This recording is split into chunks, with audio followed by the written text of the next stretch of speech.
It was Friday, and I left the hangar earlier than usual.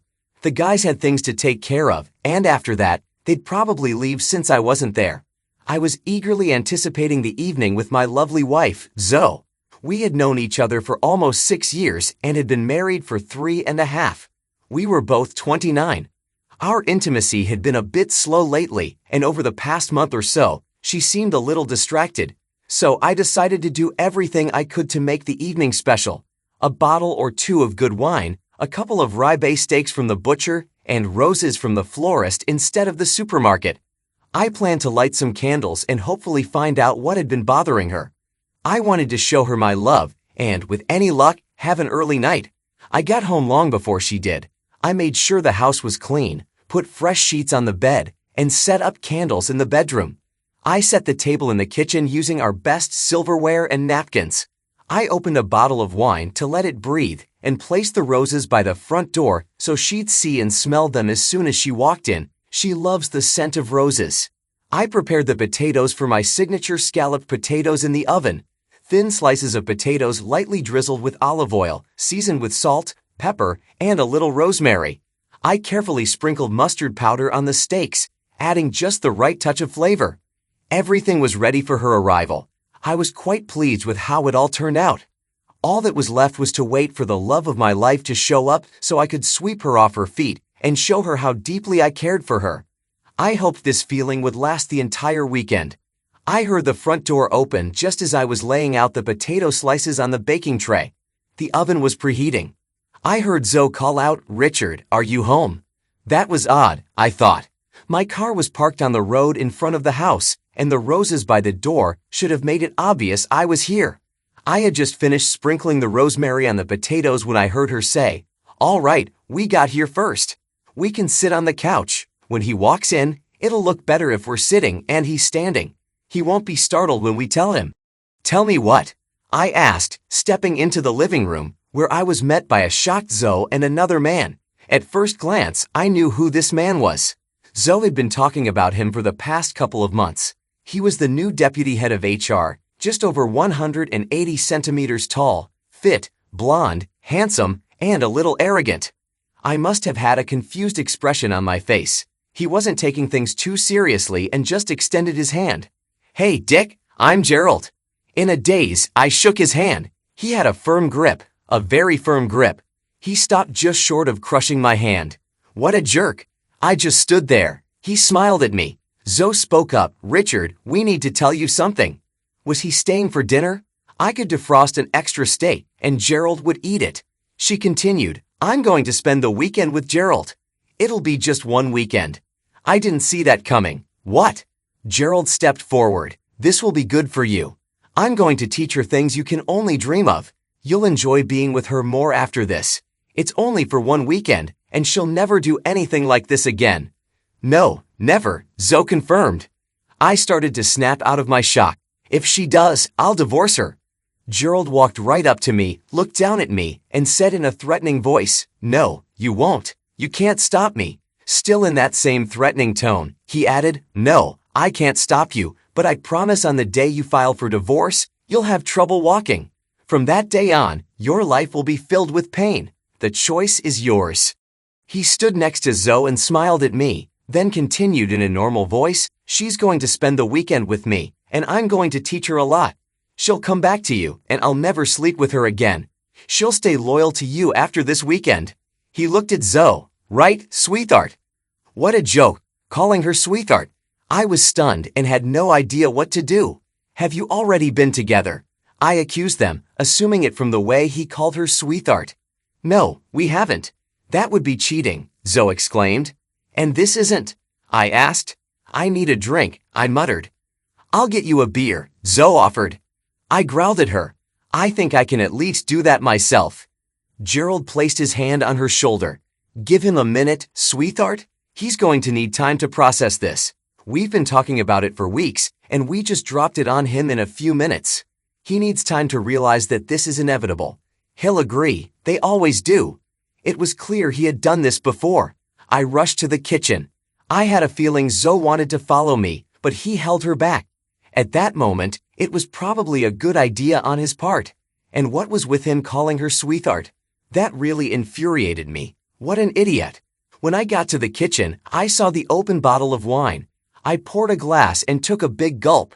No, wine wasn't the right drink for this situation. I stormed into the garage where I kept my beer fridge. I almost tore the door off its hinges when I opened it, grabbing a bottle of crafty old hen. I slammed the fridge door shut. What a couple of damn fools, I thought to myself. I looked around for a bottle opener but couldn't find one. It must have been in the kitchen. Damn it. I didn't want to go back inside until I had gathered my thoughts. I used alternative methods we learned in the army. I placed the edge of the bottle cap on a sharp corner of the workbench and gave it a strong hit from above. It worked back then, and it worked now. The cap flew off into the corner. I didn't pay attention to it. I took a long gulp of beer and started pacing around the garage. How was I going to deal with this?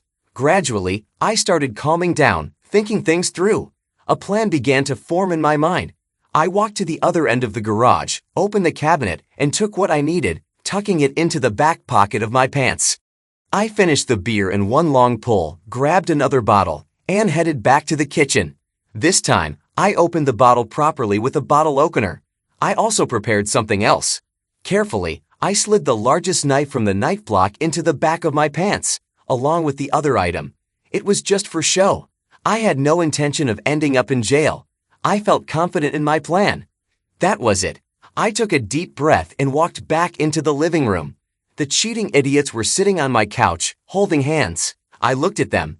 They quickly let go of each other and scooted apart slightly. Good. The balance of power had shifted a little in my favor. It seemed they were waiting for me. I pulled out my phone and tossed it onto the coffee table. It was blatantly obvious that it was recording. Gerald stood up, noticing my anger, and spread his arms. Listen, buddy, it's only going to be for one weekend. That irritated me even more. A jerk like him would never be a buddy. He glanced at my phone. I think you're recording this. That's fine, but you know what'll happen if this gets posted on social media. The pain you'll feel won't even compare to having both of your legs broken. You understand? I want to record this for my protection and, strangely enough, for yours and hers as well, I replied. Don't even think about sending this to work. Since I'm the deputy head of HR, all complaints come through me. I've got friends who'll let me know if anyone tries to bypass me. It's not about what you know, it's about who you know. Got it? I understand, I answered seriously, looking up at him. I have a proposal on how we can handle this, I said. He just smirked at me, arrogant jerk. Nodding toward the phone, I added, for the record, tell me what you plan to do with my wife. He puffed up like a peacock. I'm going to take your wife away for the weekend and give her an experience she's never had before. She'll learn new and exciting ways for us to please each other. Then she'll come back to you, much more prepared to give you the pleasure you've been missing. He smirked, though probably not until the next weekend because she'll be so sore she won't even be able to walk straight. He chuckled. I didn't believe a single word of that nonsense. And what happens after that? I asked. She comes back home to you, having experienced the best time of her life. But she promised me she'll remain faithful to you every single day for as long as she lives. She'll show you new skills and techniques that'll drive you crazy. I looked at Zoe. Zoe, is this what you want? Yes, please, Richard. It's just one weekend, and after that, I promise I'll be faithful to you. Turning to Gerald, I asked, and what if she doesn't keep her promises? Just like she promised to be faithful to me on our wedding day. What if she cheats on me again? Will you come back and torment her physically like you threatened to do to me? Or what if some god of sex shows up and offers her something even better? My voice dripped with sarcasm, which clearly didn't register with him. He looked confused. I guess no one had ever asked him something like that before. She promised me she'll stay loyal to you after this weekend, he said. Yeah, like I believe everything she says right now. Here's the deal, I'll fight you for her. He was a few centimeters taller, broader in the shoulders, and a little younger, but he just smiled. Arrogant jerk. If that's what you want, we can do it. I don't want to waste the weekend, so let's settle this here and now. I'm in, I replied. Zoe pressed her palms to her mouth, the way she does when she's nervous. Two men fighting over me. How exciting. There was a spark in her eyes. I looked at her and growled, I'm not fighting for you. You're not worth it. I'm fighting for my self-respect. The spark in her eyes faded, and her face became serious. Turning to him, I said, "If I win, you'll leave and never speak to her again, not even at work. If you win, you get to spend the weekend with her, and I won't divorce her. But there are rules." He still had that smug look on his face. "All right, let's hear them." "The first one to fall on his back loses. No knives, no weapons, everything else is fair game. And whoever wins, no calling the police." "Fine, no police. Do you have any knives?" He smirked at me. At that, I pulled out a large 30 centimeters butcher's knife from the waistband of my pants and placed it on the coffee table. His eyes widened. "And I suppose you've got a gun too?" he asked, still smirking. With a smile, I reached behind my back and pulled out an air pistol, an exact replica of a combat pistol. I don't know if he knows about guns, but that gun looked real, especially when I pulled it out. Now he wasn't quite as confident, but he didn't hide his arrogance. "I'm going to beat the hell out of you before I put you on your back. Do your worst, you idiot. Just remember the 3 rules: no knives, no weapons, and no police. Everything else is fair game." "I'm not stupid. I get it, you little punk. You'll pay for this. I might even keep her with me for the whole week. If you win, at least I'll respect myself for trying to defend my marriage. I won't be ashamed every time I look in the mirror." Suddenly, Zoe changed her mind. She recognized my behavior and determination from the past. Things might not go the way she had planned. "No, please stop. I've changed my mind, Richard. Don't do this. Please, Gerald, leave now. I don't want this anymore." She realized that I was gaining the upper hand. I growled at her. "Too late, sweetheart. You started this with him weeks ago, and I'm going to finish it here and now, one way or another. Grab your phone and record it. I need proof." She was crying. This was no longer in her control. I motioned toward the kitchen door. "After you," I said to Gerald. He walked through the kitchen and headed toward the back door. I grabbed a few of my preparations. As soon as he stepped outside, I kicked him in the back, sending him face first into the flower bed. He scrambled to his feet and turned around, his eyes blazing with anger. I just smiled and said, "No rules." Not entirely true, but that didn't matter. The point was made. He was furious, just what I wanted. The balance of power shifted even further in my favor. It would have been nice if he had fallen on his back, but I didn't expect it. He swung at me with his right hand. He might as well have called ahead to warn me about the punch. It was so slow. I easily blocked it and then threw the contents of my right hand, salt, pepper, rosemary, and mustard powder, into his face. He clutched his face, screaming. I tried to push him down onto his back, but he managed to step backward. He lowered his hands and looked at me through tears, with snot running from his nose. I just walked up and punched him in the stomach as hard as I could. He doubled over but didn't fall. Now he was holding one hand on his stomach and the other on his face. I kneed him in the groin with all my strength. He collapsed onto his knees and started retching. He didn't have enough hands to hold everything that was hurting. I tried to push him onto his back, but he resisted, so I punched him hard in the face. He wobbled on his knees but still didn't fall onto his back. My right fist landed on his nose, and blood sprayed everywhere. Damn, that had to hurt. You don't see that kind of pain on TV. I slapped him across the face with my open hand.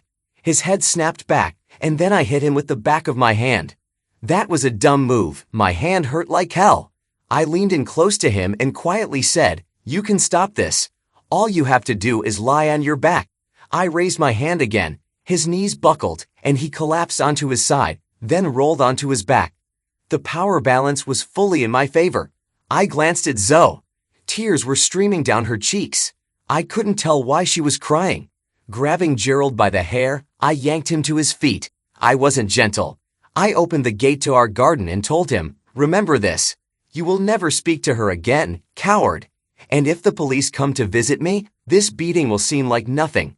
I shoved him through the gate and closed it behind him. The smell hit me then. He had clearly soiled himself. Zoe was still there, recording everything. "Send me a copy of that video to my phone," I said as I walked past her into the kitchen and washed my hands at the sink. At least Gerald would smell of rosemary from what I'd thrown on him earlier. I headed upstairs, and Zoe followed me. I grabbed a suitcase from the spare bedroom and started taking her underwear out of the drawer, packing it into the suitcase. "What are you doing? I'm yours," she said, watching me as I continued to pack her things. "We agreed I wouldn't divorce you if I lost. But, as you just saw, I won, which means I'm divorcing you. I suggest you go stay with your parents."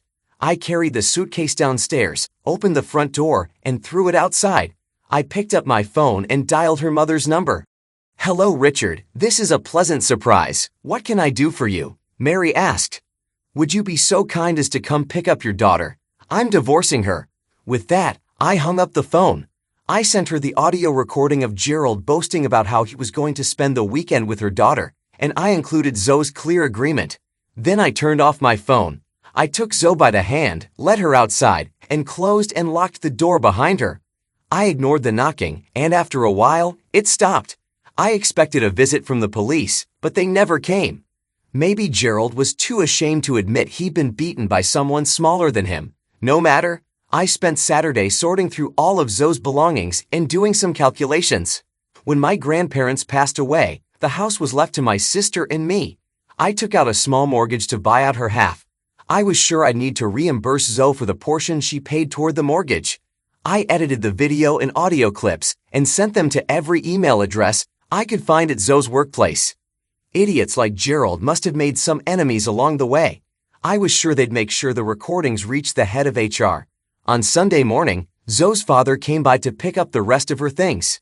He looked at me and asked, "Is there any way that you could?" I guessed the expression on my face gave him the answer to the question he didn't finish. We shook hands as he left.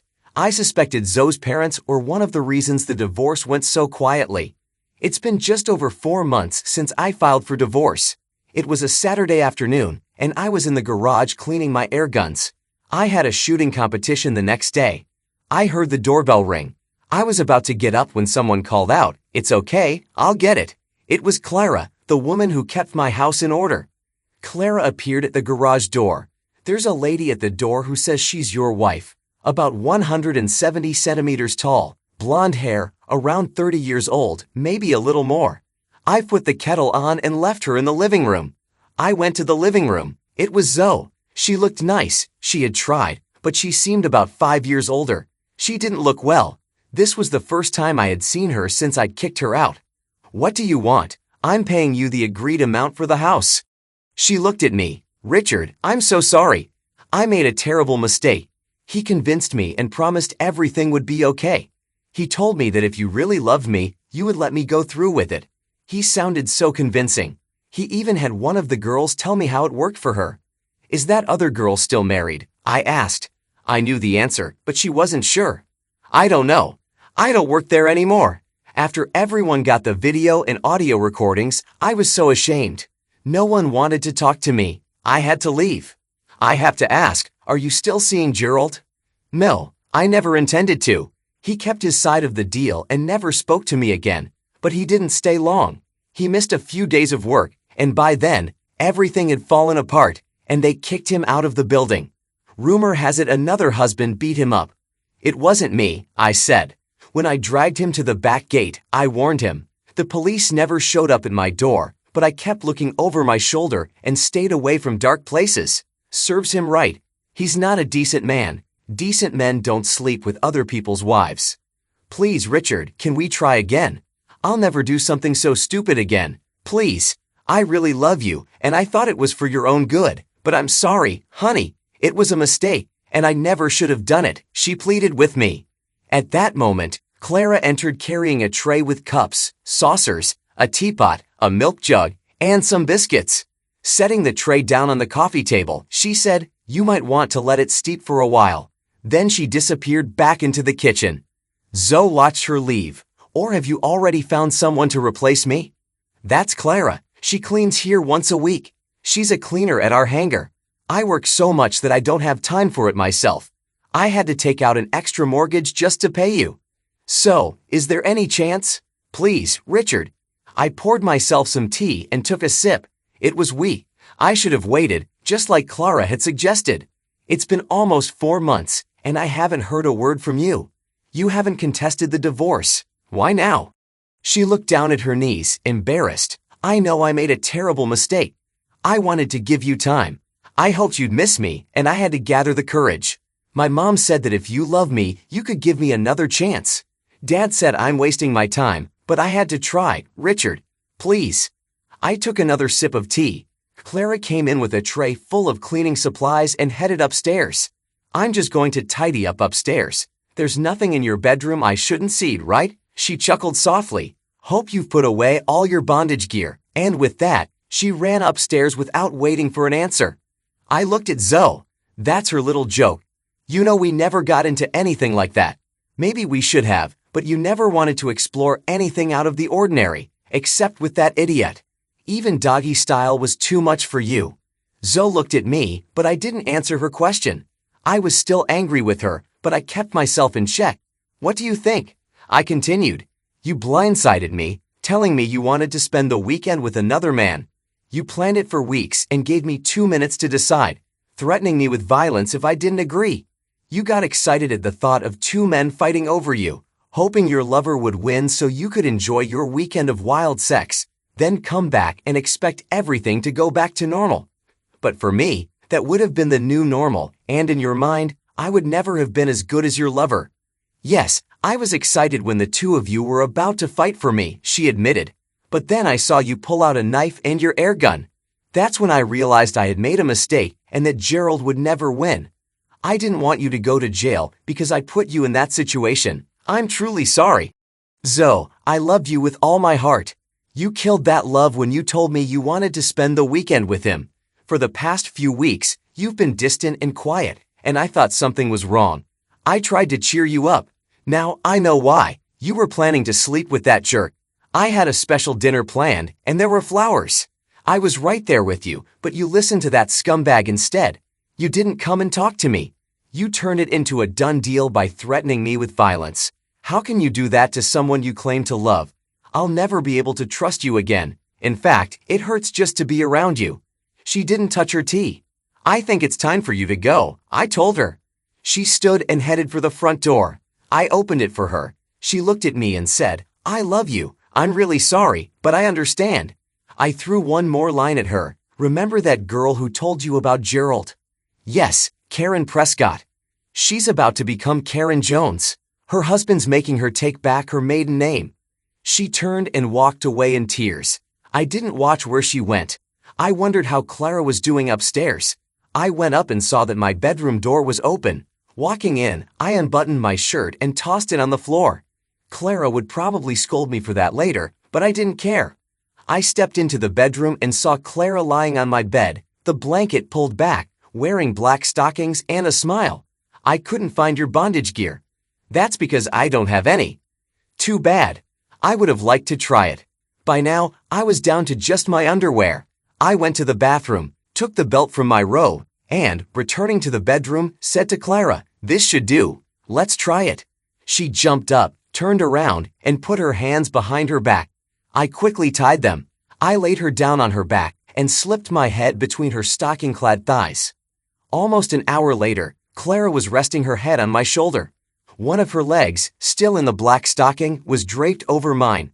Looking up at me, she said, I should really thank Zoe, but I can't find it in my heart to be grateful for the pain she caused you. It'd be like thanking her for hurting you. She smiled. When your divorce is final and I move in permanently, we'll have to try that tying up thing again. It was the first I'd heard about her moving in for good, but I didn't complain. As we were drifting off to sleep, I heard Clara say, I want to learn everything Zoe didn't. We fell into a peaceful sleep. Thanks to everyone who took the time to listen to today's stories. If you enjoyed it, please consider liking and subscribing if you haven't already. Feel free to share your thoughts on the events in the comments below. Take care.